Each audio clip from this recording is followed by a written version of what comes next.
Un buen día, vamos a empezar con la enseñanza. Nos quedamos en 1 Tesalonicenses 5 del 8 al 11. Aquí en estos versículos bíblicos, más que todo en el 9 y en el 8, habla de la esperanza de la salvación, y el 9 habla para alcanzar la salvación, demostrando así que nosotros no podemos vivir un evangelio así tan fácil como nos lo pintan muchas personas. Como digo, es de acuerdo al estilo de vida que muchas veces nos predican un evangelio que nos hace tanto, pero tanto mal. En el versículo 8 dice, porque nosotros somos de día. Hermano, y eso tenemos que tenerlo bien claro. Es de día. No dice nosotros somos de la noche. Y al decir de día, quiere decir que nosotros, no importa en las dificultades que nosotros vivamos o tengamos, o por más oscuro que veamos la vida de nosotros, que no veamos la esperanza, saber que nosotros la tenemos a través de Cristo en nosotros, obedeciéndole a Dios. Vivir de día como en un tiempo no muy lejano, Dios nos promete que vamos a estar al lado de Él. Pero en este momento no vamos a tener la luz del sol, ni las estrellas, ni de la luna, sino que la misma luz de Dios nos va a alumbrar. Es decir, así como nosotros, la luz de Cristo nos tiene que a nosotros alumbrar sin importar en las dificultades que nosotros nos encontremos. También dice en ese versículo bíblico que tenemos que vivir sobrio. Y fíjate que lo contrario es sobrio. El antónimo de sobrio es borracho. O sea, que no vivamos borracho, dice, prácticamente, que vivamos sobrio. Ahora, cuando habla de borracho, no habla exactamente de un borracho natural, de un borracho de la calle. Habla de la borrachera del mundo, del sistema del mundo que nosotros adquirimos y no nos permite cambiar. Tú sabes que una vida en muchos seres humanos, que cuando están verdaderamente borrachos, como decimos, tú por más que le hablo, esta persona es cerrada. Se puede decir que es una persona necia, que tú le dices que no haga las cosas y esta persona, al estar borracho, no hace caso, no obedece. Bueno, lo mismo pasa con la gente del mundo cuando les estás hablando a ellos. Cuando le estás predicando la palabra de Dios, cuando le estás dando la buena nueva de Dios, cuando le estás hablando del tesoro de Dios allá arriba en el cielo, de la belleza de Dios que tiene para con nosotros, tú le estás hablando de un porvenir, del sacrificio incluso de Jesús en la cruz. Y le pides a ellos que salgan de esta vida, de este mundo que lo está catapultando a un castigo eterno. Pero si tú te das cuenta, la mayoría no obedece. Se vuelve necio a sí mismo.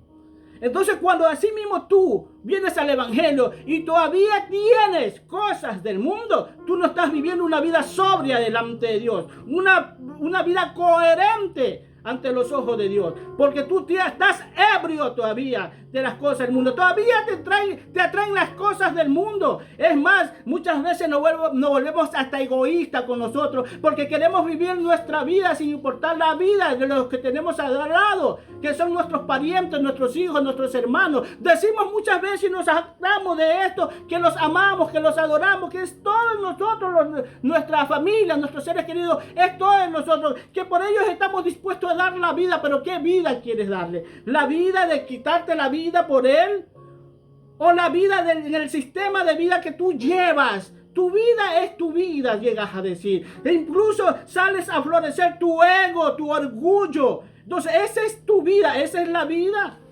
Esa es la vida que tú verdaderamente tienes que sacrificar por tus hijos. De dejar el mundo por amor a esos niños, por el amor a esa madre, por amor a esos hermanos. Que aun cuando no lo entiendan ellos, tienen que saber una cosa, y tú principalmente, que tú hiciste lo posible, que tú te esforzaste por ellos, por dar a entender la palabra. Eso tú tienes que ver. Entonces, eso es estar sobrio delante de Dios. Vivir en la fe de Dios. En el versículo 9 también vemos que habla de que tenemos que alcanzar salvación, como le dije.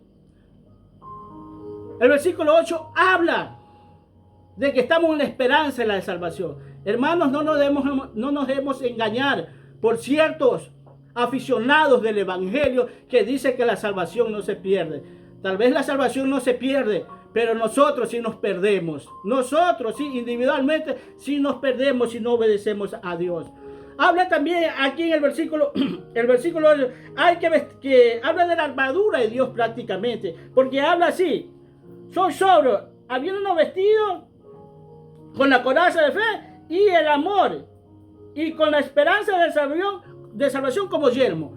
Está hablando prácticamente de que te debes de poner la armadura de Dios en tu vida. Hermano, por ahí hay una canción que yo la critiqué hace años. Y un hombre, es muy bonita la canción, es muy bonita. Pero cuando me hicieron ver y yo entendí, a veces no hago las cosas porque me lo dice. Yo hago las cosas porque lo entiendo, porque no me dejo convencer así tan fácil por el hombre, porque lo entiendo. Y esta canción que se cantaba, que es muy bonita, muchas veces te pone como al aire, te eleva. Esta canción habla de que se cansó del camino. Y yo digo, ¿cómo tú te puedes cansar del camino? Si el camino es Cristo. No, pues no. Cuando tú estás en el evangelio, tú debes de saber una cosa, que tú tienes un camino. Tú tienes una verdad, tú tienes una vida, tú tienes el pan de vida, tú tienes al príncipe que dice que yo soy. Él es el camino.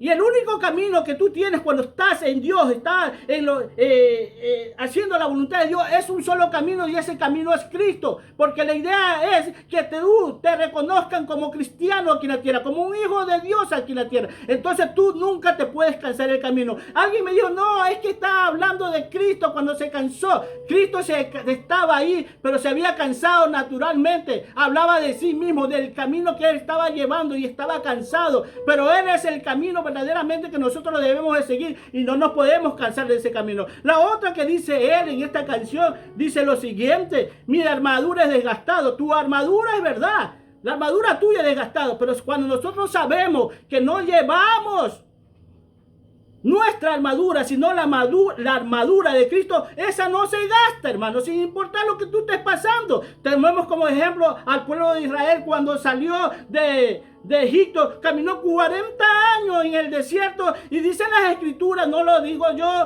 que ellos, sus sandalias, no sé si su ropa, creo que también dice, pero sus sandalias que habían salido de Egipto esos 40 años caminaron con las sandalias en el desierto. Ahora imagínate si tú tienes la armadura de Cristo, eso no se gasta, hermano.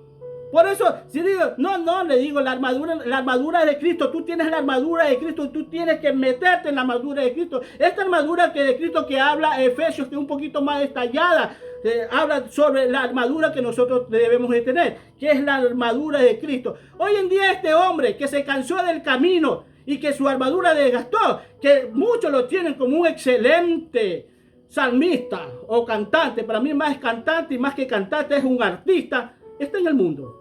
Así de fácil. Cantándole a la esposa, cantándole a los hijos, que dice que Dios, ¿cómo es posible que sea egoísta? Eso se llega a decir. Cuando nosotros cantamos a Dios, cuando estamos en el evangelio, tú tienes que saber una cosa: que solo a Él es la alabanza, la gloria y la honra, la adoración. Es solo para Él, no es para nosotros, hermano. Dice que Dios no es egoísta, es que por eso Él le canta a la esposa y a los hijos. No, porque mira, hermano, tú cuando estás lleno del Espíritu Santo, tu vida está rebosando más que todo. Si estás rebosando del Espíritu Santo, tú no tienes que esperar la alabanza del hombre, que el hombre te esté diciendo lo bonito, lo guapo, lo agradecido que está de ellos, porque tú, esa misma llenura, si algo le está haciendo tan exageradamente, tú debes decirles no. La alabanza es para Dios. Y él dice es que le canta a la mujer porque los ama, a los hijos, porque a las hijas, porque las ama. No, está equivocado de este hombre. Porque las escrituras es clara y dice que él no comparte su gloria con nadie. Y coge incluso el púlpito para alabar y adorar a su hija, que hoy en día está en el mundo, porque habla, hermano, parece mentira. Este hombre habla incoherencia. Este hombre que un día lo tuviera, porque todos buscan ser artistas. todos estos alabadores de la prosperidad que se habla hoy en día en el mundo, quieren ser artistas porque hoy reciben premios, como reciben los hombres en la vida natural, como los Grammy, así, el Oscar. Ellos reciben premios y muchas veces incluso ponen hasta músicas blancas que no se sabe a quién le está cantando, si es a Dios, a una mujer o a un hombre.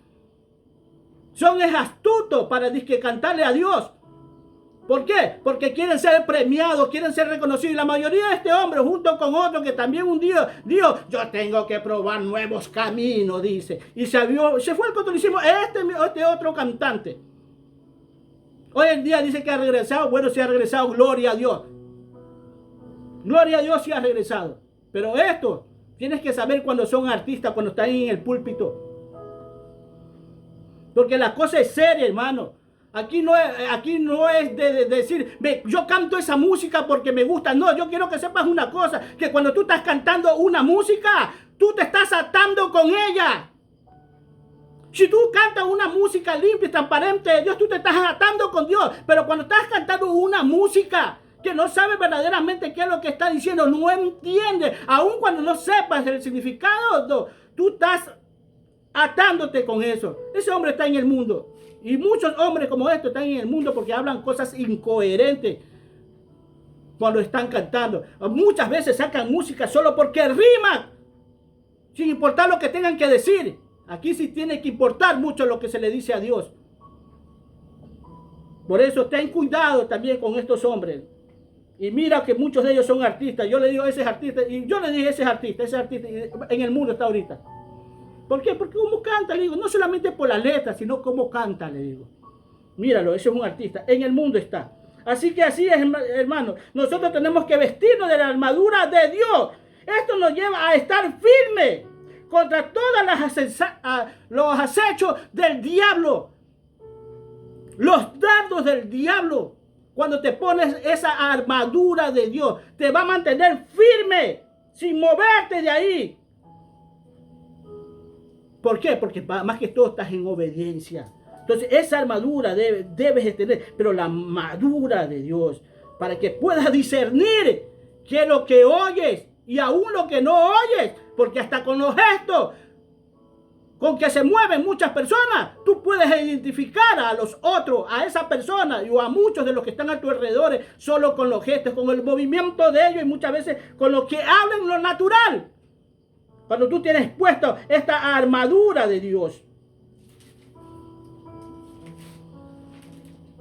Nosotros debemos de ceñir los lomos para estar al servicio. Un servicio activo para Dios. Escúchame bien. Es un servicio activo. Aquí no hay evangélico pasivo. Es que yo soy evangélico. No hay evangélico pasivo. Esos evangélicos pasivos son los que no predican la palabra de Dios, son los que no comparten la palabra de Dios. Y ahí viene y lo sucede lo que dice las escrituras cuando dice Jesús, que Él limpia la casa. Y viene después el demonio, el enemigo que salió de esa casa, viene a ver cómo está la casa. ¿Por qué? Después de algún tiempo que haber estado, dice, divagando, dice, volveré a mi casa de la que salí a ver cómo está. Y regresa a esa casa y dice, la ve limpia, adornada, pero vacía. Y cuando habla de esos adornos, incluso habla de los poderes, porque yo quiero que sepa una cosa, Dios da poder, le da poder a la persona. Esos son los adornos que pone Dios a las personas. Y al encontrarla vacía, adornada, viene con 7 demonios más. Y la vida de él viene a ser peor que la de antes. ¿Por qué? Porque son cristianos pasivos. Ellos no predican la palabra. Aquí hay que predicar la palabra, hermano. No hay cristiano pasivo puesto. ¿Por qué? Porque dice las escrituras que nuestra lucha no es contra carne ni sangre, sino contra huéspedes espirituales de maldad. O sea, que nosotros estamos en una guerra, quieras o no quieras. Y tú no puedes vivir siendo una persona pasiva. Tú tienes que vivir siendo un soldado en la predicación, en la ilustración de la palabra. ¿Cómo te la están enseñando también? No hay cristianos pasivos, hermano, discúlpame. No hay. Puesto que esto es una guerra. y en una guerra hay batalla. Y tú tienes que, cada día que te levantes, sabes que te vas a enfrentar a una batalla y tienes que estar atento. Atento a lo que se viene, a lo que podría venir. Así es, hermano. Siempre tenemos que estar en estado de alarma. Alarma. Siempre. Como dice en el mundo, pila. Pero no pila, sino en Cristo. Porque yo le digo, muchos en el mundo dicen pila y mosca. No, le digo, mira que las moscas se mueren, tienen un ciclo de vida corto y la pila se gasta. No, tú tienes que estar en Cristo, alerta de lo que oyes, ves y sientes. Porque a veces dicen, sentí. ¿Sentí qué? ¿Qué sentiste? ¿Un espíritu de Dios o un espíritu del mundo? De todo tú tienes que estar alerta y estar dispuesto para aprender y mantenerte en una perfecta sinceridad de ser cristiano, un cristiano sincero, un cristiano auténtico. Entonces, cuando tú estás viviendo en esta autenticidad de ser un cristiano, entonces tu salvación es segura. Estás en la obediencia. Por eso yo sí digo que cuando tú vienes a Cristo y te empiezas a obedecer, tú estás salvo. Eres salvo, sí, porque estás obedeciendo. Pero si dejas de obedecer y dejas de someterte y dejas de ser sincero, y comienzas a ser un cristiano pasivo, tienes mucho que perder. Y es tu vida eterna.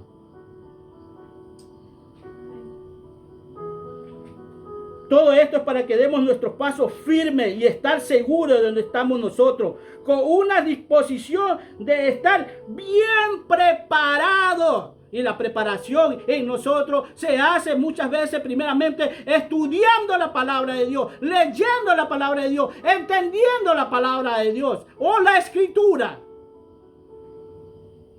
Dispuesto, sin importar lo que tengas que pasar. Ya te dije que tú puedes, el día, fíjate que el día se llama día y no se llama noche. ¿Sí? Aunque el día tiene 24 horas, 12 de día y 12 de noche. Pero aún esas 12 de noche tienes que vivirla de día. Hoy, mañana y siempre. Entonces estamos claros con todo esto. También dice que tienes que tener el yelmo que te cubre tu cabeza. Eso está diciendo ahí en el versículo 1. ¿Para qué? Nuestra mente no sea invadida por todo lo que estás escuchando. Este yelmo de salvación habla del casco que cubre tu cabeza.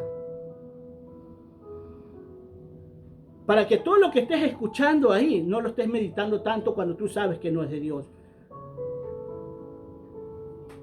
Esta es una guerra espiritual. Esta no es una guerra de cuerpo a cuerpo. Por eso lo que tú tienes que cuidar tu mente y de veras ponerte ese yelmo. Recordemos que cuando lo vemos a Cristo en la cruz, lo vemos con una corona de espinas. Y es que esto no simboliza también, como quiso hacer Pilato, el que él era un rey, sino que también eso se ve como que estás crucificando tu mente. Así como crucificó su cuerpo, tu mente también.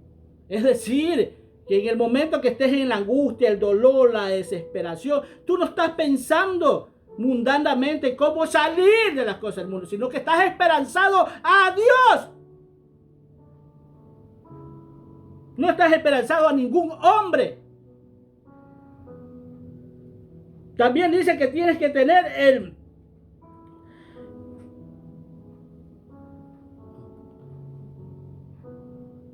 cubrir tu cuerpo, la armadura, aquella que cubre tu cuerpo, dice, la coraza de fe.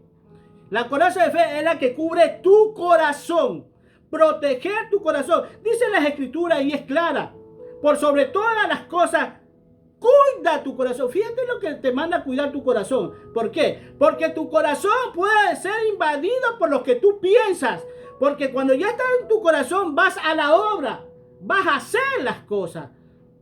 Porque si no cuidas tu corazón, será como cuando aquel hombre van de Dios, dice en las escrituras en Isaías 29:13, dice, este pueblo se acerca a mí con su boca y con sus labios me honran, pero su corazón está lejos de mí. Es decir, que lo que tuvo en su cabeza, por no cubrírsela, por no ponerse ese yelmo de salvación, bajó a su corazón. Y su corazón está más lleno del mundo que de las cosas de Dios. ¿Cómo tú sabes que está lleno del mundo cuando sales de ahí? Hermano, cuando hay muchos que van a las iglesias, hermano, y que se acercan solo con la boca a donde Dios, y tú los ves que parecen muy espirituales. Ya les falta solo volar y están en el aire. Pero cuando salen de ahí, toman su verdadera identidad. Cuando salen del culto, salen en presencia de los hermanos, se ve su verdadera identidad. Viven una vida falsa, hipócrita delante de Dios mismo. Aunque Dios no puede ser engañado, porque Él, al ver su corazón, nos da a entender que Él no puede ser engañado. Por más que lloremos, hay muchos incluso hasta que lloran en las congregaciones, pero llevan una vida diferente con respecto a Dios. De cristianos, cuando salen del culto, no tienen nada, porque viven su vida conforme a la del mundo. Ese yelmo tiene que cubrir nuestra cabeza, nuestra mente, para que no sea invadido, y para que tu esperanza, esa esperanza, se mantenga firme. La Biblia habla bien claro que fuimos salvos en esperanza. Y incluso habla que Él tiene guardada nuestra esperanza. La Biblia habla que incluso que nos mantengamos ahí para alcanzar la eternidad. Mientras no nos salgamos del redil, recuerda que un redil es un lugar donde están las ovejas. Y cuando salimos de él, el lobo está afuera. Y es donde el lobo nos va a coger. ¿Y qué es lo que nos saca del redil a nosotros? Es la desobediencia. El no atender a la voz de Dios. El no por lo menos obedecer a la escritura. Porque más yo le hablo con la escritura que con la palabra de Dios. Porque hoy en día no escuchan mucho la palabra de Dios. Sí. Para muchos es difícil escuchar la palabra de Dios. Por eso se le habla bíblicamente. Cogemos versículo bíblico o cojo versículo bíblico para hablar a través de la escritura. Ya que muchos la palabra de Dios no la quieren escuchar. Entonces, de aquí no puede decir yo no entiendo. No. Esto no es cuestión de decir no entiendo cuando tú tienes tu Biblia en tu casa. Hoy tenemos, la tecnología ha avanzado tanto que hasta en el teléfono, sin importar dónde estemos, ahí tenemos una Biblia, siempre y cuando nosotros amemos a Dios. Esa esperanza dice que fue puesta antes de los tiempos, hermano, antes de los tiempos.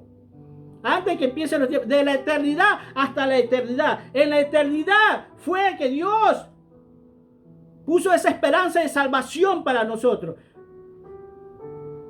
Otro día vamos a hablar un poquito más profundo de esta clase, de esta eternidad hasta la eternidad, de los principios de los tiempos, cómo empiezan los tiempos. Porque Dios quiere que entiendas también esta parte. Porque aquí, pero la parte más importante es la parte de la santidad que tú tienes que vivir. Por eso muchas veces no me voy muy adentro de estas cosas, porque es la santidad lo principal que tienes que entender. Cuando tú vives en esta santidad, vas a empezar a entender las cosas grandes y ocultas de Dios. Estas que muchas veces uno no quiere hablar, porque la gente no entiende. Peor si no está escrito. Pero no saben ellos que una cosa lleva a la otra. Y eso es lo que te lleva a entender las escrituras. Es así, hermano. Tú cuando entiendes las escrituras, eso te lleva a otra que no está en la escritura. Pero a base que está en la escritura, tú vas a entender lo que no está escrito.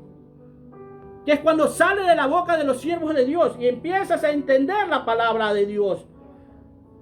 Entonces Dios, preocupado por nosotros, ¿qué nos iba a pasar? Ya tenía planeado toda la eternidad para nosotros.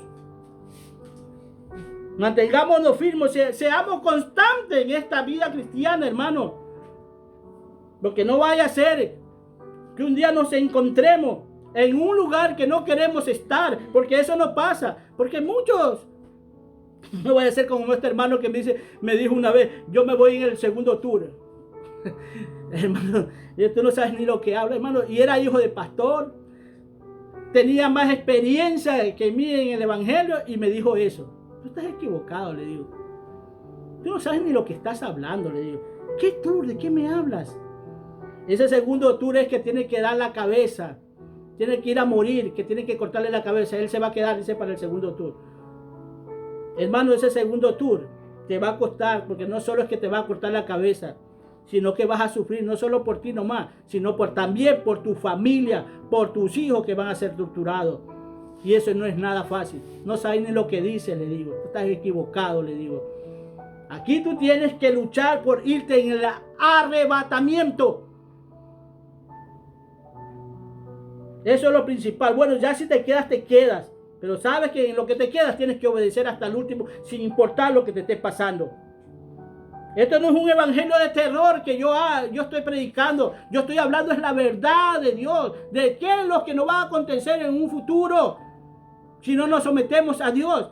Porque yo a veces quiero callar, hermano, sinceramente. ¿Por qué? Porque veo que las cosas le da miedo a la gente. Pero mi idea, y Dios lo sabe perfectamente, no es de dar el miedo, sino de fortalecer al oyente, al que está dispuesto, al que tiene sus oídos bien puestos en la voz de Dios, escuchando a Dios, leyendo a Dios.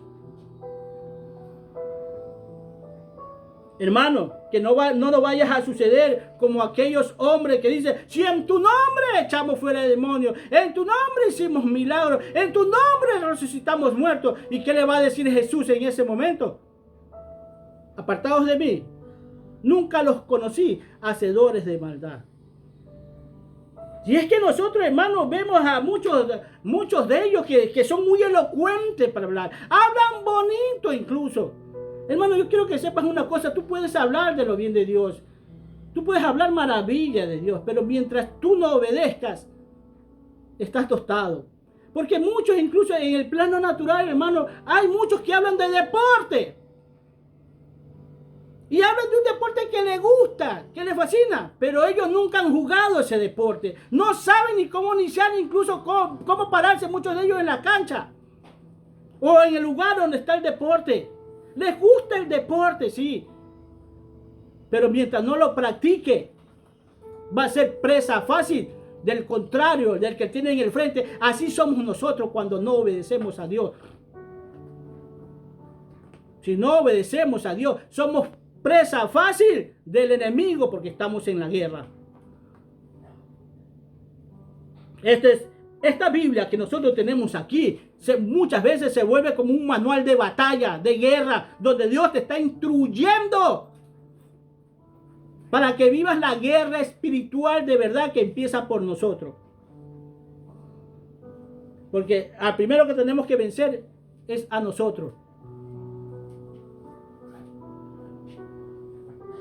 Así es, hermano. No es la mucha elocuencia ni lo bonito que hable la persona cuando se siente ahí. No es los muchos seminarios que él tiene o porque se ha ido a un seminario. Hoy en día le dice el doctor, el maestro. Hermano, yo he hablado lo que me ha ocurrido a mí, que tuve que ir a un seminario, pero no porque yo quería, porque allí no se aprende nada. Yo siempre lo supe. Pero me metí solamente por adquirir una credencial para identificarme aquí en la tierra como un siervo de Dios.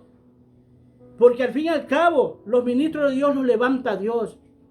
Muchos se jactan de muchos estudios que han tenido. Muchos se jactan incluso porque han sido puestos por el hombre, no por Dios.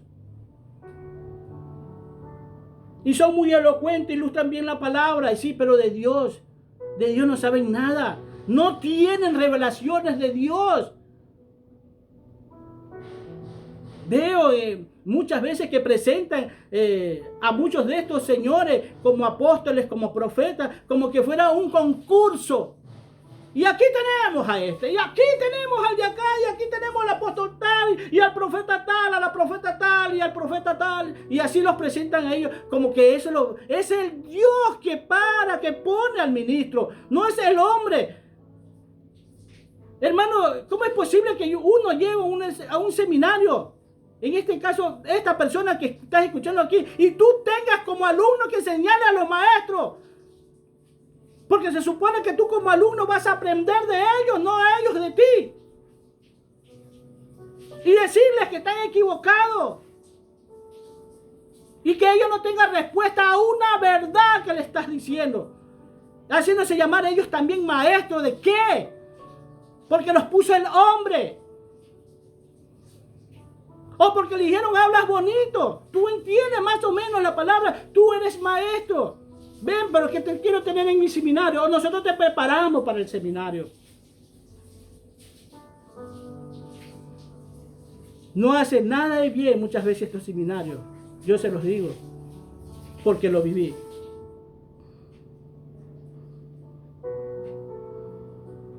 No es el conocimiento de Dios o el poder que se pueda obtener ahí.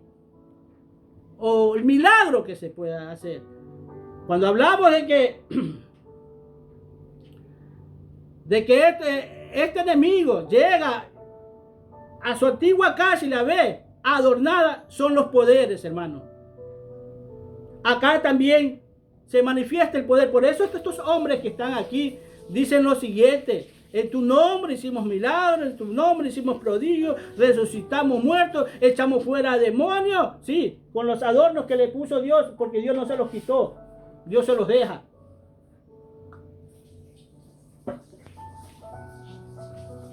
Por eso lo ven a muchos de ellos hacer milagros, y muchos de ellos incluso hacen milagros fraudulentos, porque verdaderamente no son milagros, y a través de ellos están engañando a la multitud para que vayan a sus iglesias. Eso hacen también estos hombres, que muchas veces efectivamente no son milagros, son personas compradas para actuar.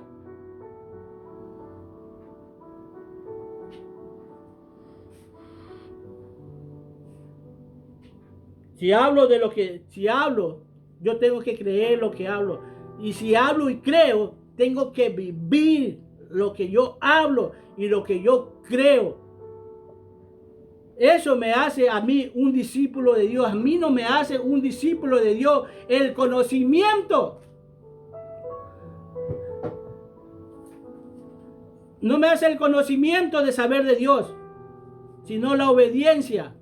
Eso me hace a mí un discípulo de Dios.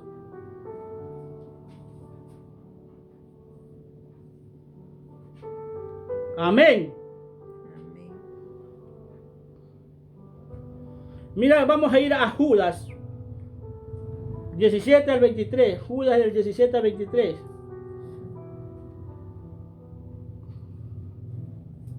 Dice así: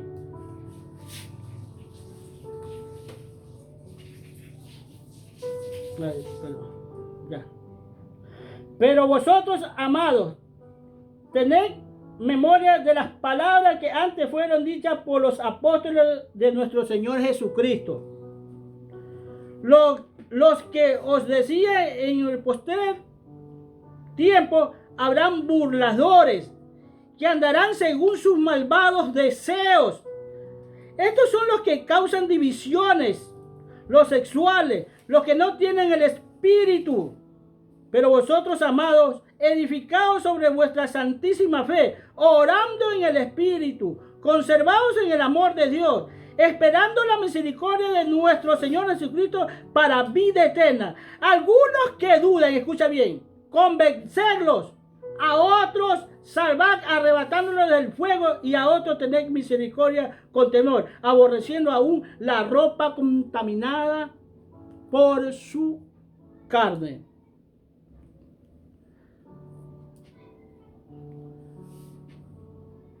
Todas estas cosas que hoy en día se hablan, los apóstoles lo advirtieron.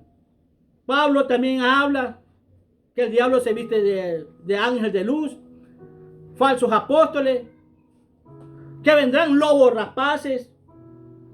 Y fíjate que son en muchos capítulos, versículos de la Biblia, que tú vas a ver esto repetido y repetido y repetido.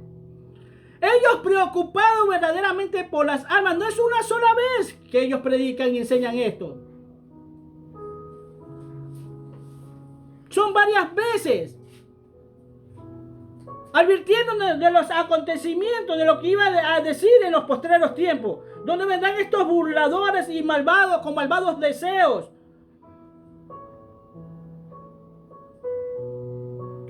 Cuando nos advierte que tenemos que estar preocupados por nuestra edificación, por el cuerpo de Cristo más que todo. Pero el 23 dice, algunos si dudan, es que hay algunos dentro del evangelio que dudan, hermano. Que han sido más que todo convencidos, dice, convencer a esos que dudan, para que se mantengan firmes. Fíjate que la duda no es buena, la Biblia sí dice que la duda no es buena, que la duda en el hombre a Dios no le agrada. ¿Por qué? Porque si eres parte del cuerpo de Cristo o eres el cristiano aquí en la tierra, tienes que saber que Jesús caminaba con certeza y seguro de lo que hablaba. Por eso la duda no es bueno. Convencerlos, dice a esos que están dudando. Porque es su vida la que está en riesgo. Porque las cosas son serias. A otros salvar, dice, arrebatándolos del fuego. Es decir, gente cristiana que ya se están quemando verdaderamente en el fuego. Esto es más o menos como decir que ya están muertos, como el Apocalipsis dice, ¿tú crees que estás vivo? Pues yo te tengo una noticia, estás muerto. Eso le está diciendo. Porque ya está en el fuego. Si nosotros cuando venimos al mundo dice que somos hijos del maligno, del diablo, del enemigo. Por eso él habla de una adopción que hace con nosotros. Arrebatarlos del fuego. Y eso es lo que hace a través de la palabra uno. A ver estas iglesias, estas mega iglesias más que todo que se están perdiendo. Porque buscamos iglesias bonitas, elegantes, donde muchos quieren destacar. La otra que dice también, y de otros tenéis misericordia con temor, aborreciendo aún su ropa contaminada por la carne. A ver, dice su ropa contaminada por la carne. No habla en sí de la ropa que nosotros usamos. Dice que cuando Jesús venga, viene por una iglesia sin mancha, sin arruga. O sea, que tenga una vestidura blanca, transparente. Es decir, cuando dice contaminado por la carne, es porque tienes algo todavía del mundo de tu carne, que lo estás viviendo, que no te ha despojado de eso. Incluso habla manchas y arrugas. Las arrugas es la carne, hermano. Vendría a ser la carne, que todavía le damos rienda suelta a las cosas, a los placeres de este mundo. Lo vivimos ahí. Las arrugas son el carácter. Porque mientras nosotros no implantemos en nuestra vida, en nuestro corazón, el carácter de Cristo, no nos podemos identificar, no nos podríamos identificar como hijos de Dios. Si no desarrollamos el carácter de Cristo en la vida de nosotros.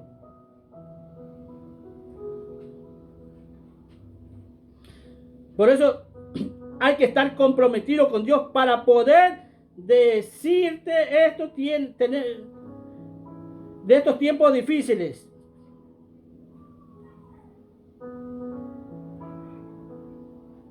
Estos sexuales son los mundanos. Recordemos que muchos andan cuidándose nomás, dice la vida espiritual. Que toda la santidad es por dentro. Pero acá tú te vas aquí mismo cerca de Tesalonicenses 5, 23. Sí, 5, 23 dice, y el Señor os santifique, así dice, en espíritu, alma y cuerpo. Es decir, cómo te estás vistiendo. Fíjate, aquí sí es las vestiduras también. Aquí tiene que ver mucho la vestidura. ¿Cómo ¿Cómo te identificas a través del cuerpo? No es solamente en lo que estés trabajando, en lo que estés haciendo. ¿Cómo te identificas a través de tu cuerpo, de tu vestidura, para que cuando el mundo te vea sin hablar de Dios, dice, ese es cristiano? Porque nosotros nos identificamos por vestiduras, hermanos. Porque toda la Policía Nacional tiene su vestidura, el Ejército tiene su vestidura, aún en muchas empresas tienen sus uniformes. ¿Cuál es el de nosotros? ¿Cómo nos identificamos sin hablarle a la gente de Dios? ¿Cómo nos podemos nosotros identificar como cristianos sin hablarle de Dios? ¿Por qué? Muchos llamados cristianos no nos parecemos cristianos porque parecemos mundanos. Y tal es el caso, hermano, que no han visto el decoro con que deben de caminar, porque la Escritura dice que tenemos que ser decorosos en nuestra vida diaria, en nuestro vestir. Este indecoro ha sido llevado a la iglesia también. Con hombres sumamente sexy, con mujeres sumamente sexy en la manera de vestir, porque nunca tomaron en cuenta esos pequeños detalles que hoy los llevan y no se sabe quién es quién, hermano. En lo natural no se sabe quién es quién. Cuando tú vas por la calle, es verdad que un cura deja la sotana, pero tú siempre vas a identificar un cura porque tiene algo en el cuello. Llevan algo en el cuello que tú dices, ese es cura. Si tú ves por la calle y ves a alguien que tiene una kipaca aquí, tú vas a decir, eso es un rabino, un judío. Porque se identifican, hermano. Nos identificamos con nuestras vestiduras también.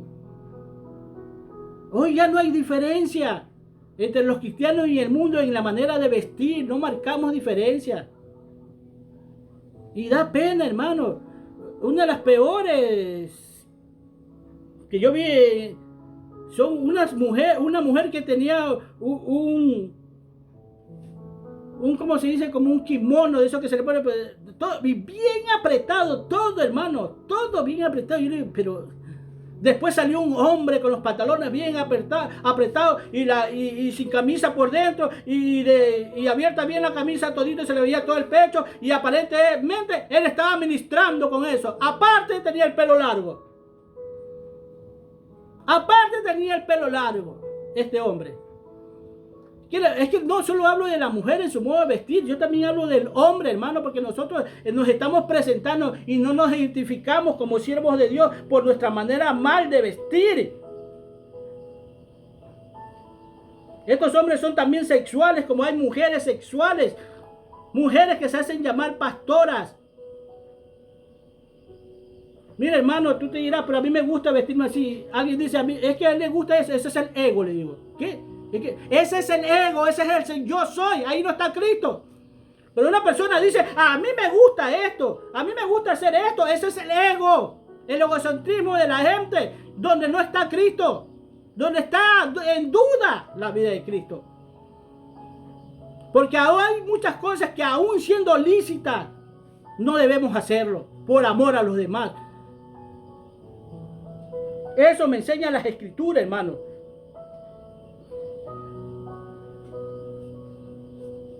¿Qué nos dice también Ezequiel? Fíjate, dice que la salvación no se pierde. ¿Y Ezequiel qué dice? Ezequiel 3 dice, 20 dice,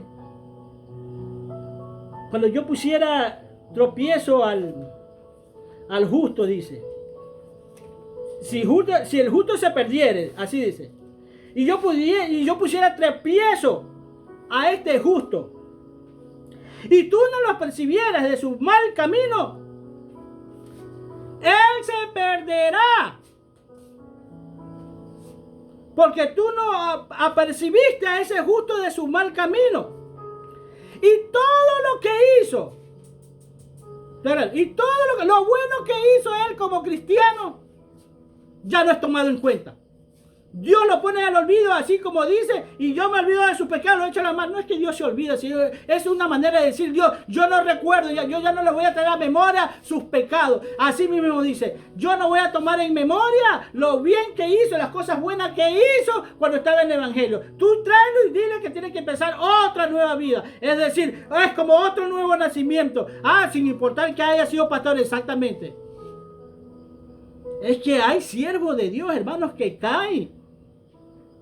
Y se arrepienten a los 2, 3 días y al cuarto ya están predicando como que no ha pasado nada, como que ya han sido sanados. Es una nueva vida, es como que está empezando de nuevo, porque Dios es claro y dice que todo lo bien que hizo este ministro, este siervo de Dios, no es tomado en cuenta. Pero lo que claro que te quiero decir es que Dios dice que le hablemos a los que se están perdiendo. Porque han cogido un distinto camino. Que le prediquemos. ¿Por qué? ¿Por qué constantemente estamos hablando? Porque Dios nos va a pedir cuentas a nosotros. Y a nosotros no nos va a tener como niñitos, como ignorantes, como que no sabíamos nada de estos siervos de Dios que se están perdiendo.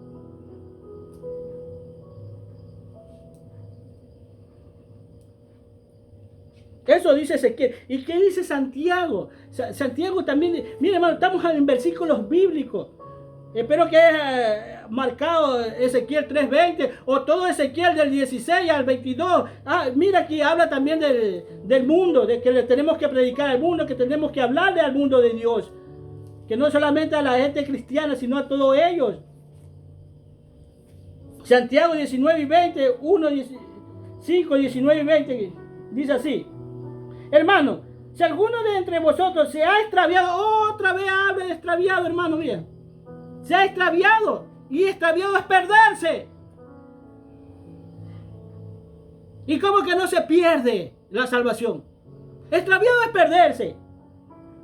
Y hermano, si alguno de entre vosotros se ha extraviado de la verdad y alguno le hace volver, sepa que el que haga volver al pecador del error de su camino, salvará de muerte a un alma y cubrirá multitud de pecados. ¿Y cómo que no se pierden? Salvará de muerte un alma, dice. Y a lo que lo hace volver, esos pecados que hizo, a pesar que se perdió, se extravió, tampoco Dios se los va a tomar en cuenta. Se olvida. Aquí vuelve y dice lo mismo como dice en Ezequiel. ¿Y cómo que la salvación no se pierde? Aquí habla de extraviado, y extraviado es sinónimo de perderse, hermano. Ese es un extraviado. Y es que queremos un evangelio light nosotros. Mira, hermano, tú tienes un evangelio light cuando estás en la obediencia en Dios. Y cuando estás en la obediencia de Dios, no te importa lo que te pueda pasar, con tal que todo sea en Cristo, como le pasó a los apóstoles, a Pedro, a Pablo y a Esteban cuando estaba en su plena muerte, como le pasó a ellos. Extraviado es perderse, hermano. Vamos a Juan, segunda de Juan 9:8. Está más arribita nomás. Tercera. Dice así: y cualquiera que se extravía otra vez. Y vamos a decir, y cualquiera que se pierde, es lo mismo. Y cualquiera que se extravía y no persevera en la doctrina de Cristo, ¿qué es lo que te hace perder? La doctrina. Porque muchos vienen con hambre y sed de justicia y no le dan el alimento verdadero que tienen que tener para que se mantenga en vida. Y no persevera en la doctrina. En la doctrina de Cristo no tiene a Dios. Y el que persevera en la doctrina de Cristo, ese sí tiene al Padre y al Hijo.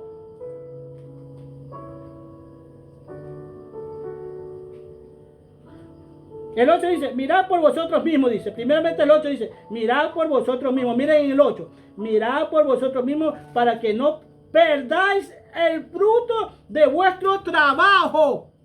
Ay, Dios mío, lindo. Para que no pierda el fruto de nuestro trabajo. El 8 dice, mirad por vosotros mismos para que no perdáis el fruto de vuestro trabajo, sino que recibáis galardón completo.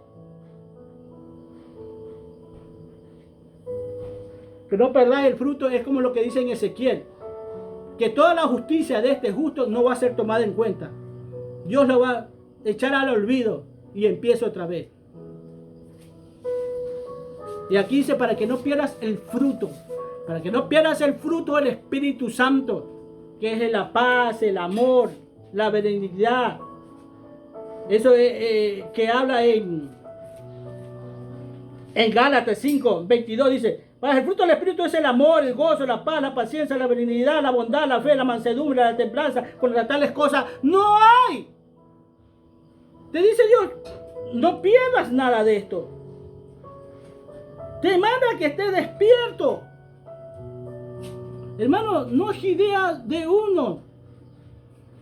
Así que si tú quieres ir a una iglesia que hable conforme a tu vida, que te den rock, salsa, merengue, que te dejen tener 2 mujeres porque tú te guste y a la otra que le guste 2 maridos, váyanse.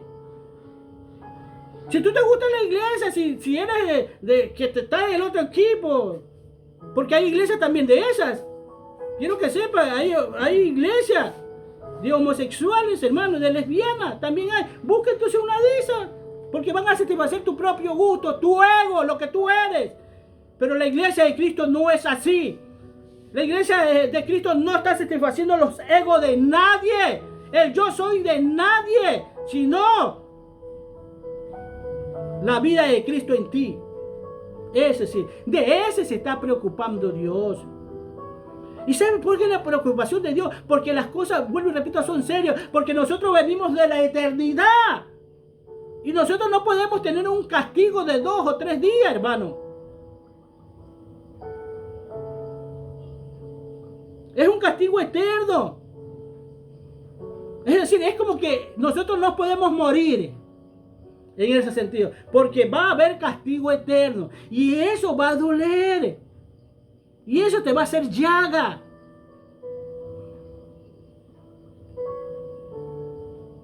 Y eso tiene que terminar.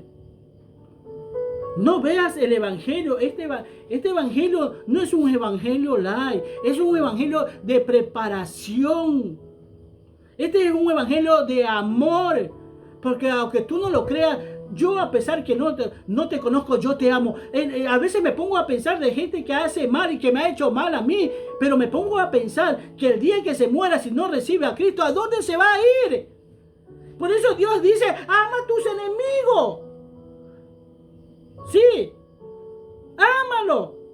Porque mira, en el mundo mismo, cuando alguien le hace daño y esta persona que le hizo daño está pasándola mal, y tú como víctima de él que fuiste, tú te sientes mal. Sí, pero yo no esperaba que les pase esto. Pero ve lo que le está pasando. Miren lo que no, puede ser todo, dice. Pero yo no quería tanto mal para él. Bueno, así es el evangelio, hermano. Así es el evangelio. Porque el castigo va a ser eterno. Y yo no puedo tener indiferencia. Vuelvo y lo nombro a Gigi Ávila. A la hija de él, no es que la mataron, tuvo una muerte rápida. No, a la hija de él prácticamente la despedazaron, la torturó este hombre. Pero ¿qué hizo Gigi Ávila? Fue a la cárcel a perdonar a este hombre. ¿Por qué? Porque él sabe a dónde va a ir a parar. Y de allá ya no lo saca nadie. Si un purgatorio quieres conocer, este es el purgatorio. Donde te tienes que sacar todas esas pulgas que te están molestando. ¿Sí? Que donde te pica te rascas.